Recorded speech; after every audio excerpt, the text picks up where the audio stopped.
Okay, hello everyone, and we are back. This is a day later than I had planned, but I had to work on some stuff yesterday, so I wasn't able to post a video then. Alright, so we are currently in the Cathedral of Veiled Lament on the first level that you get access to when you come right out of the tutorial. In my previous video, I showed you how to get here, just following up the main path from where you spawn in on this level. Now I'm going to be taking you into the dungeon part, the Cathedral of the other side. This is very difficult, even more so since I bumped up the difficulty. But I did this so that way you guys could actually see some of the moves the other guys did, because otherwise they were dying too fast.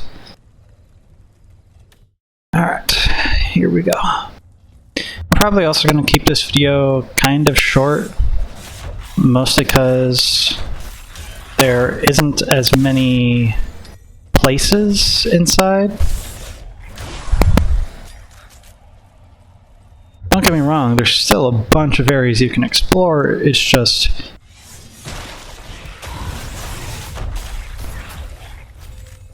once you get past all the mobs, it gets very cramped. And I did switch my loadout. Previously, I had on these Frostcore and Ice Needle swords. I'm now using the Scorching Twins. Now, the Scorching Twins have been kind of nerfed with the recent update, because if you can see on the activating Vortex power summons a fire tornado, that normally is a really good ability. However, these swords with the recent update no longer have the Vortex. I've sent a feedback message to the dev, see if he could work on that, but I have no clue if he will ever do that, considering some other swords have the Vortex power. I'm going to turn down the volume a little so that I can actually hear.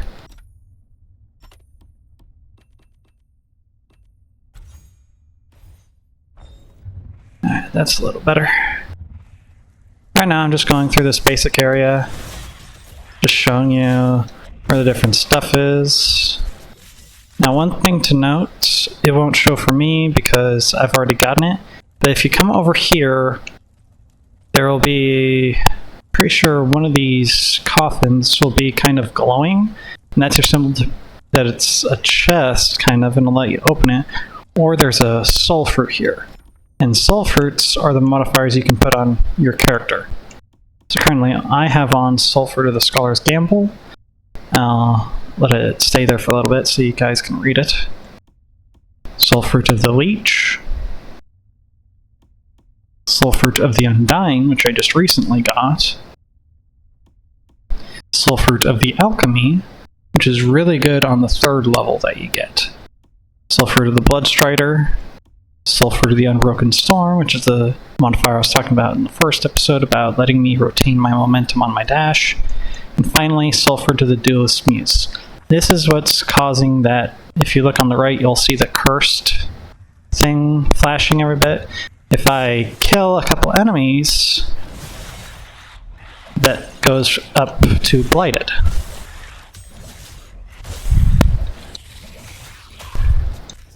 The highest I have seen that meter go is Vindicator. It's like right now it'll be Abyssal. So it goes from Cursed to Blighted. There might actually be a D. I can't remember. Now, this is the Sky Node that you unlock once you get past the Antechamber area. There are 3 Sky Nodes that I currently have found. I won't be using this. I'll be taking you through it so you guys get the full experience, as well as the most optimal way to farm.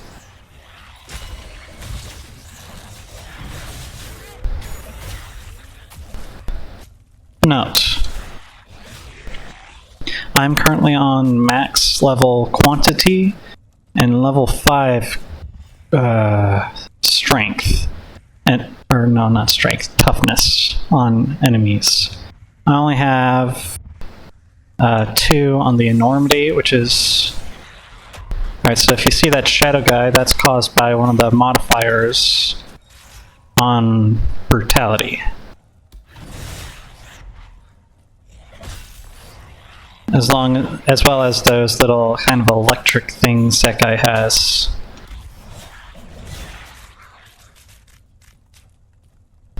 There's one more. Maybe it's tricking off these guys. Oh yeah, one thing to note. This area will really mess you up if you aren't prepared going in. So I recommend a minimum level of 8 before coming in, because by that point you'll have unlocked all your powers for your weapons. For any weapons, you just need to be level 8. You don't need to be level 8 on your weapon, you need to be level 8 on your person. There's no getting around that, so again, you need to kill things to progress. There are no long-ranged weapons currently. In the next update, he's given kind of a teaser for a sword, or not a sword, a bow, but that hasn't come out yet.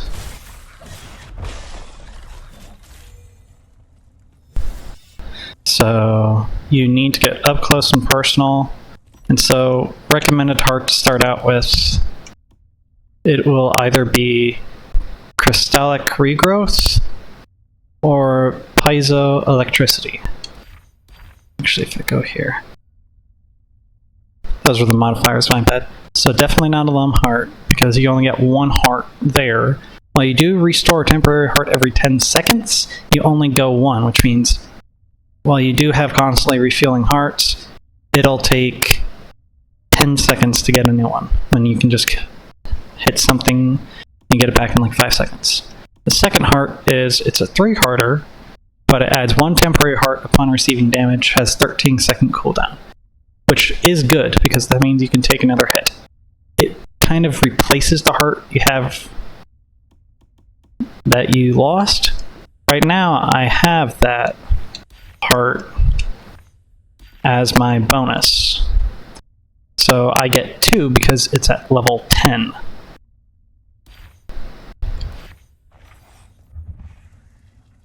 There's also a weird claw you can put on stuff that gets you the second heart. When I gain a temporary heart, I get an additional one. At level 10, this recharges every 12 seconds. At base, it recharges every 19. So it works really well with the 2 hearts I mentioned previously that give you temporary. And there's also Ring that has Ring of Arcane Retribution. Taking damage to a temporary heart causes an explosion that deals 70 physical damage to monsters nearby. That is really good, especially early game, when you're probably on like 1 or 2 toughness, and so monsters aren't that high level. Now I will say the most optimal way to level up is you need a lot of Ichor. So I recommend putting on stuff that gets you a lot of Ichor in your runs, because right now I currently have Ruby Heart, which increases my resourcefulness. That's what allows you to get a lot of Ichor. Actually, hold on, there's an explanation. Resourcefulness increases the amount of Ichor I collect. And it increases my resourcefulness by 10.5% for each active heart. I don't know if it counts temporary hearts in there, but just with my base, I have 4. So 4 times 10.5, I have 42% bonus resourcefulness. Combine that with Prancy's Steed, or actually another thing I have on it, Tissue Tearing. On hit, there's a 36% chance to peel off some Ichor if the target is an Otfret. That is these guys. On the 3rd map, you get introduced to different mobs that aren't Otfrets, so it doesn't really work there, but it is very good in the first 2 stages, because that is all you're going up against.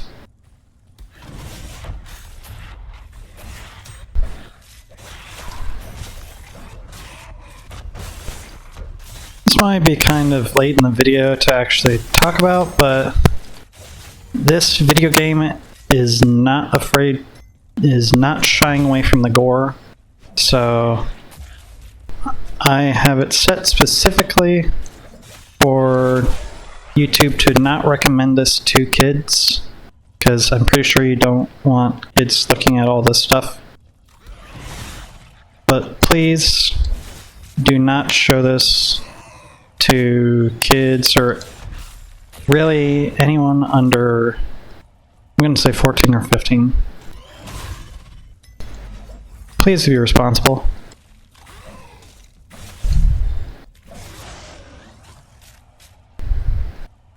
Now in here, this will lead you to the next biome.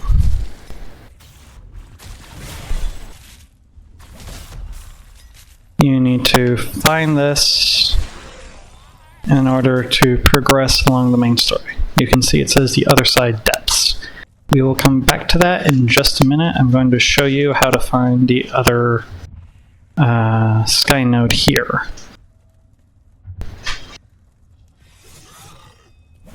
Oh yeah, as I was talking about in my last video, I'm trying to give some classification to these guys. So far we have foot soldiers, regular soldiers, and these guys I would call captains. We get some guys later, probably already shown to you, but they summon a banner. I call them generals.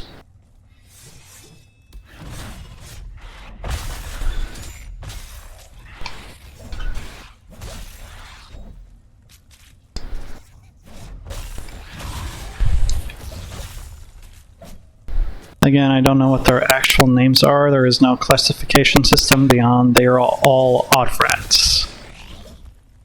I don't know what an autocrat is either. If you do, please either let me know in the comments or make an actual, I just don't know what to call it, a classification system? These are the guys. These guys, I was talking about generals earlier, these guys I would call swords masters. You only meet them way late into the game, and they have, I'm trying to give you guys a good look.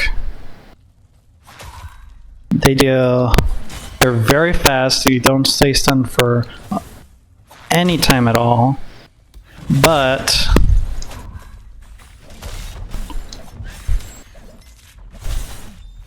very low health. Their life quite literally is the sword.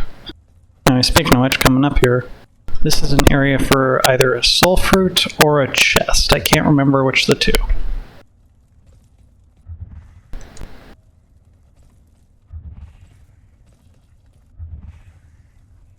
There's along the same route you take to find the node.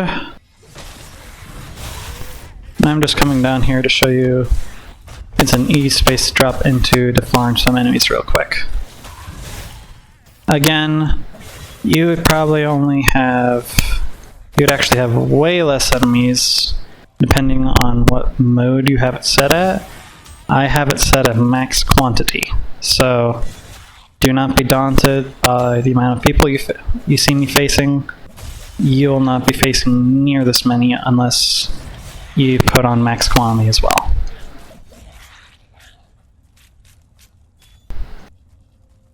I'll kill these last guys and take it to the other side.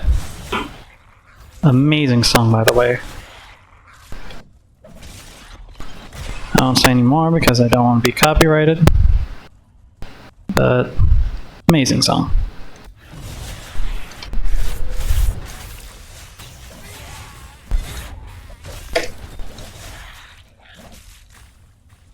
Alright. So here are the regular soldiers I was talking about. Have scythes for arms. I got casters right there, combined with a witch.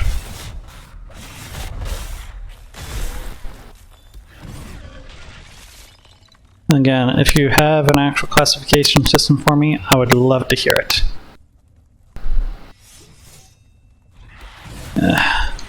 Pretty soon, we should be coming up on another one of the odd rats here that are quite literally the hardest of the bunch to face. I want to show them to you guys before I take you up.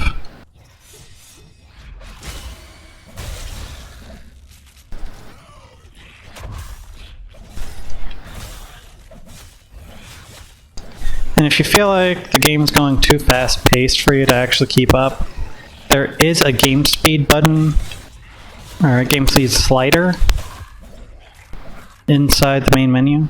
I'll show it to you. Yep, right here. The max you can go is 1.2. I'm currently at 1, but you can go down to 0.8. You can also do screen shake, intensity, but you will want this. Automatically pick up equipment, because you do not want to be standing around if you're looking at a drop with like 3 or 5 different weapons, having to hold down a button every single time. This will pick it all up as soon as you walk over.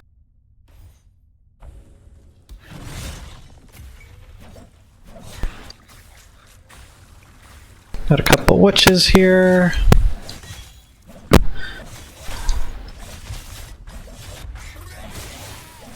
Now these guys are a lot tougher than regular casters,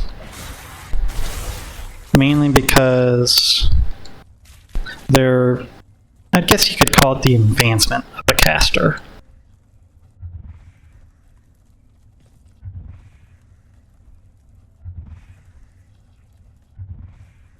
This sweet chest. Alright. Since this is a regular chest, you didn't see a big thing flashing up with secret chest popping up. This means this is a repeatable chest, meaning if you find this chest, it has a couple set locations, meaning it'll respawn. Now, as you can see, I got 10,000. Okay, that was more than I expected. But it has to do with the fact that I have level 5 toughness and max quantity. Now, I will take you to the other side via the door. It is way faster once you get the sky nodes, but fortunately the first sky node for the other side is quite literally beyond the door. It's also like the fastest loading time.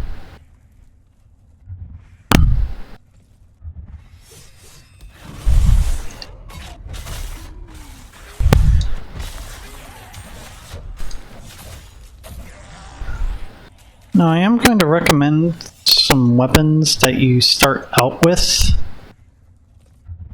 because you won't have the Scorching Wind starting out with. You will have either Lightning Sword or Iron Claymore starting out with. Pretty sure it's Lightning Sword. Yeah, because if you look at the text, it said, is familiar but a little rustic, the time has come to seek a replacement for you. So that's the sword you start out with.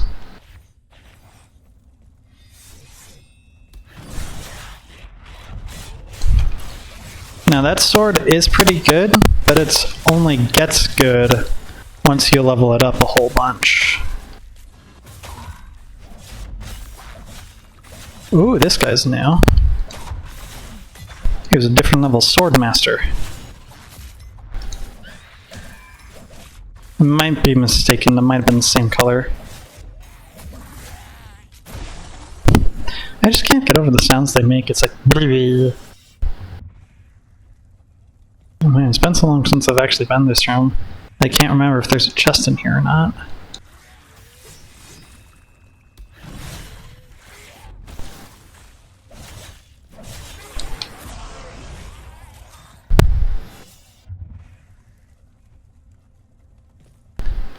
Alright. Okay, yeah, right here. As you can see, the lid of this coffin is blown off, unlike the others. This means that this was a chest I got. So, that's the door you come in. It'll be on the left side, from that door on the far left.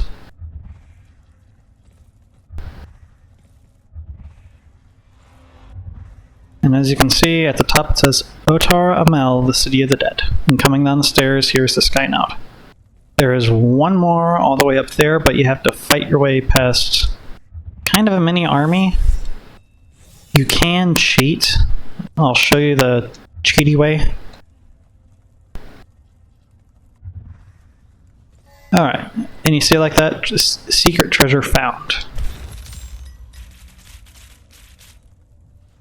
That didn't give me as much, but it's kind of a toss-up. But yeah, that's the cheaty way you can get a class. If you super shut just the right moment, you can fly pretty much. I'm going to show you the non-cheaty way, mostly because it's the best at getting Ichor.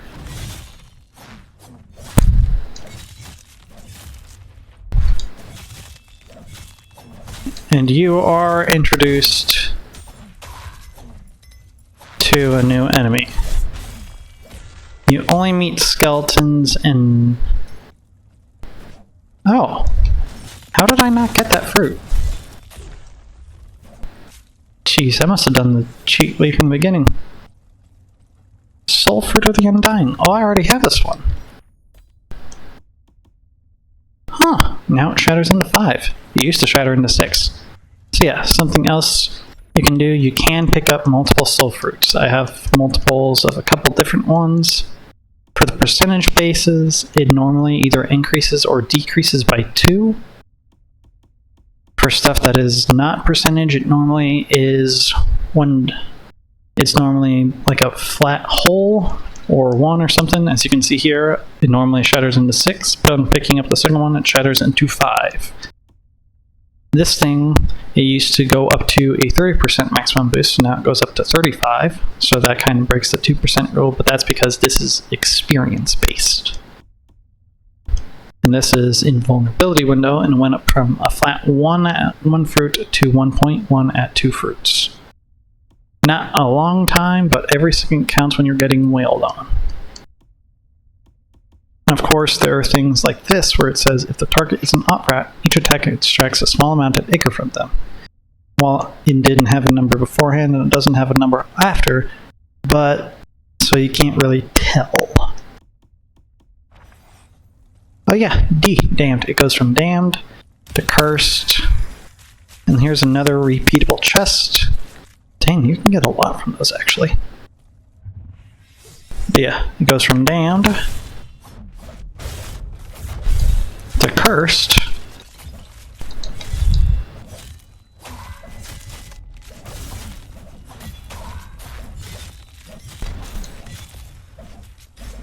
to Blighted, to Abyssal,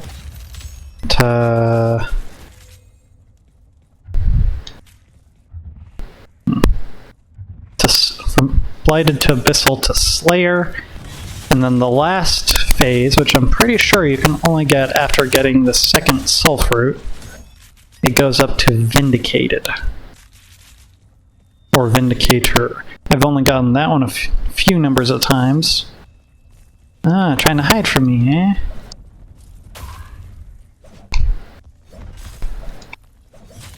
Yeah, these guys suck. Think of them like skeleton witches, but they have a homing.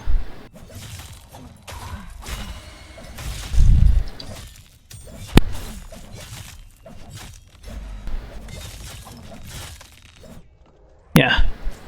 Skeletons are by far the toughest in the game, at least until the 3rd level.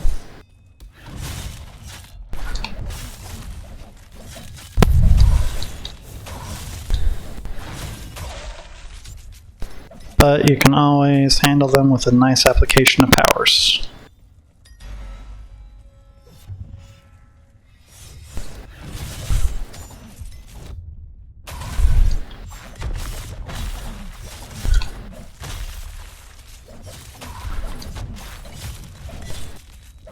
However, the skeleton witches have way less health compared to everything else in the game, so you don't need to worry about that.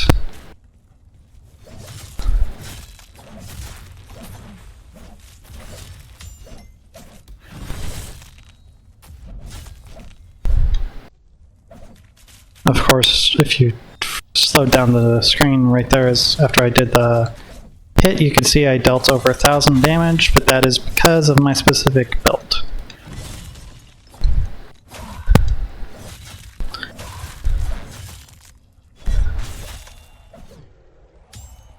Oh yeah, fun fact. In this room right here, this is where I picked up the first Soul Fruit of Undying. You can pick up the second one, and this will cause your hearts to go down to 5 after shattering. I honestly don't know how I missed the first one. I must have just done the cheat way.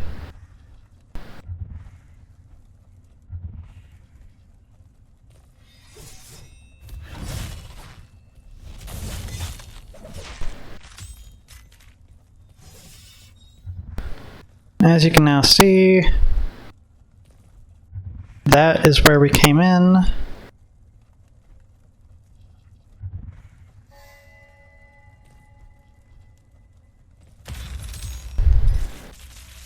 And I will talk about that probably in another video, because I won't be able to show you what it is really without a hefty investment.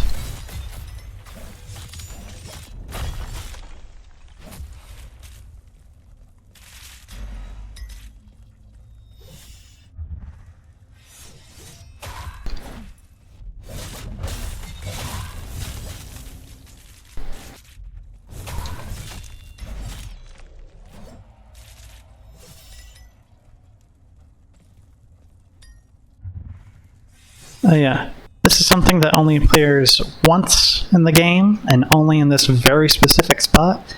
This is for people that aren't good at jumping and dashing.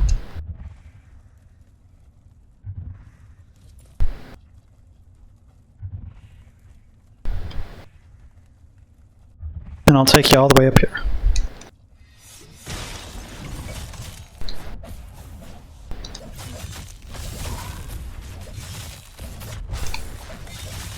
Of course, if you're good at dashing and jumping at all, you can skip the entire route I took to get up here, including going through the hallway.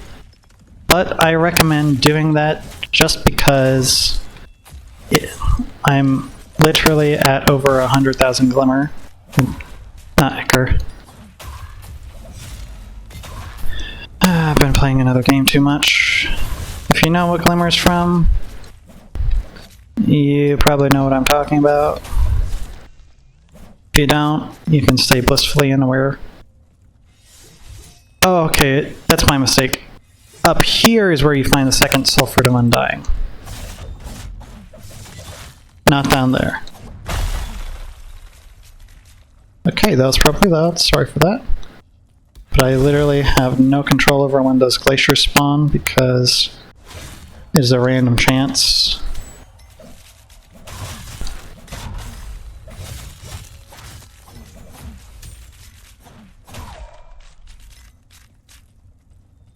Okay, so it's back here, above where the wind thing comes up, that you find the second Soul Fruit. Now over here, this isn't where the boss is, but I want to show you this before I go over there, mainly because it isn't that difficult for me.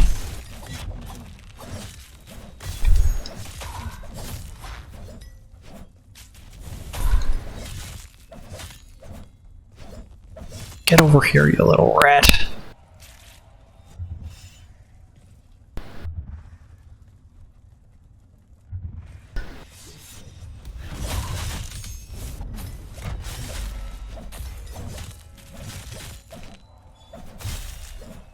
And if you see that little flame-like thing at the bottom of my screen, that is in a blaze stack.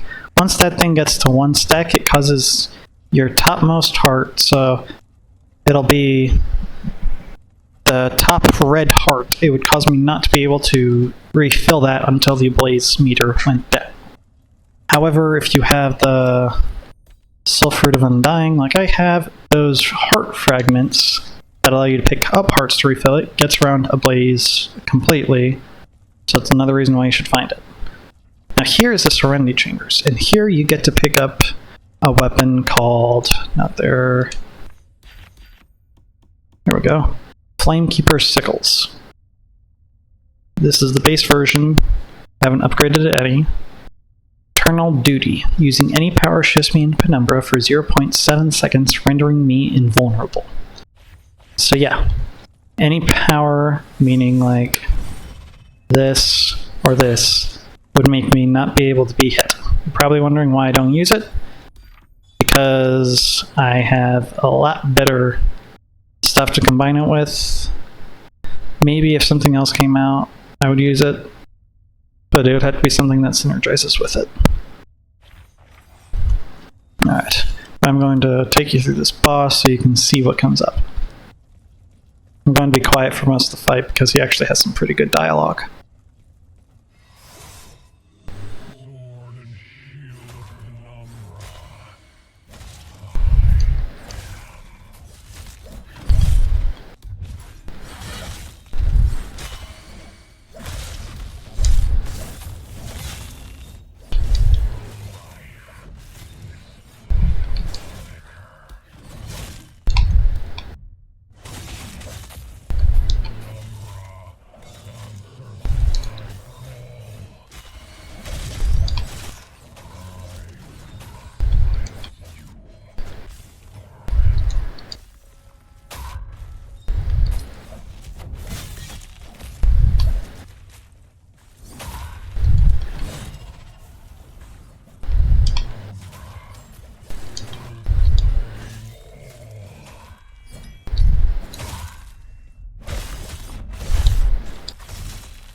Okay, so that was the fight. As you can see, he does about a 4 to 5 set basic move set. It's hard at first, but once you see everything, it'll either be very easy to dodge or parry. I'm not good at parrying, so I mostly just dodge. But that's it. He also summons those skeleton witches. Now, once you come back here, you'll be greeted with another chest, plus there'll be another soul fruit. I haven't used this one because it is so costly. It takes 10 straight levels. So each time you level, you get this potential.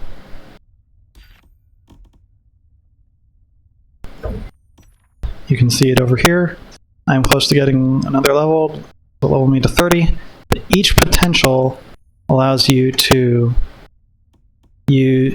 so this thing takes 6 potential. That means I need 6 levels. This takes 3, so 3 to 9.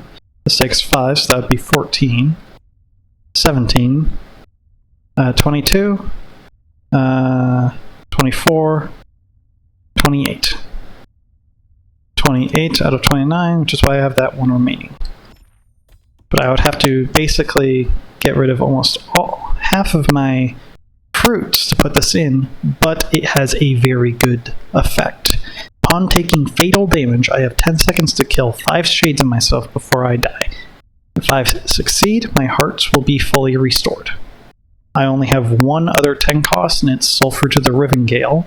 Super Dash deals 180 physical damage to enemies it passes through. Those are the only 2 10 costs I have. Everything else... oh no, one more. Sulfur of the Golden Whispers. Secret treasures emit a sound within 20 meters. Those are the three. I have 2 8 costs. 3 8 costs. And they're pretty good. But those 10 costs are really game breaking. Although I've been doing pretty well. But around here you'll find at least, yeah, 1 chest here, 1 chest in the middle, and then on the far side you'll also find 1. These chests don't respawn. It's one and done. So I would recommend coming here when you have a lot of resourcefulness modifiers picked up. Okay. Now that we do that, I'm just going to cheat real quick to get up here fast. Then I'll take you to the main boss fight.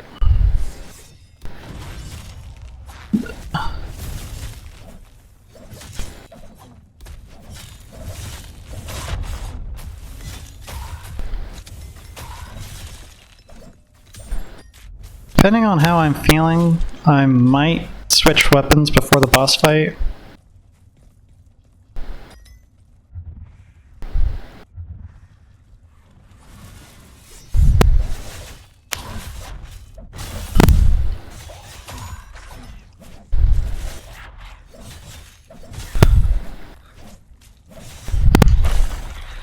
Mainly because I kind of want to show you guys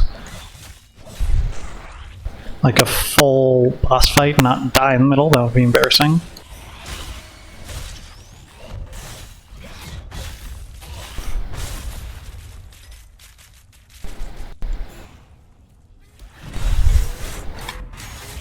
How about this?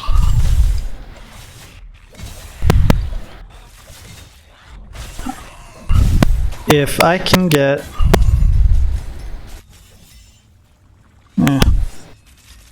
I'll go medium. 5 likes. Not a lot, just 5 likes. That means 5 people have to like my rambling enough to actually click the button.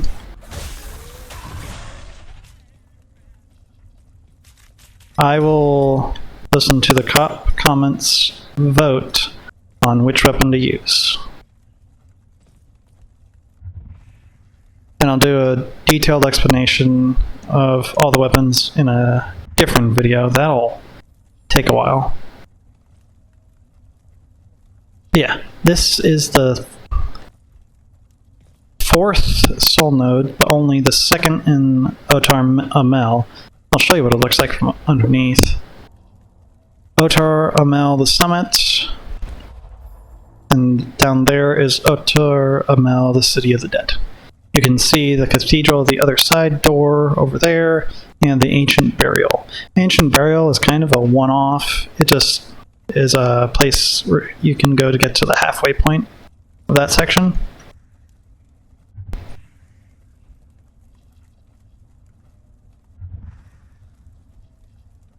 Alright. Time to see if this build will work. Yeah. In another video, I'll show all of you the different effects of all the weapons. I'll also tell you which ones are the unique ones. These are the ones that you actually have to go to a place to get. You can't just randomly get them from the map, or from enemy traps. But I'm probably gonna be quiet for this section.